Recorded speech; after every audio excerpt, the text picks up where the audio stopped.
প্রিয় দর্শক, কীভাবে আপনারা বাল্ক আকারে অ্যাপস আপডেট দিবেন, অর্থাৎ একসাথে অনেকগুলো অ্যাপস আপডেট দিবেন কীভাবে? তো এই কাজটা করার জন্য আমাদেরকে গুগল প্লে স্টোরে আসতে হবে।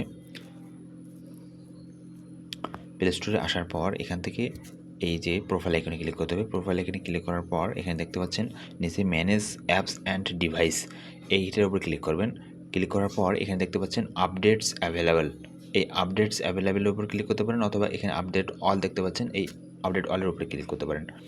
এখানে আপডেট অলের উপরে ক্লিক করলে পরে সব অ্যাপসগুলো আমাদের আপডেট হওয়া শুরু হবে। একটা একটা করে সব অ্যাপস আপডেট হবে। দেখেন, আমরা যদি দেখাই, প্রত্যেকটা অ্যাপস আমাদের আপডেট হচ্ছে। ওকে,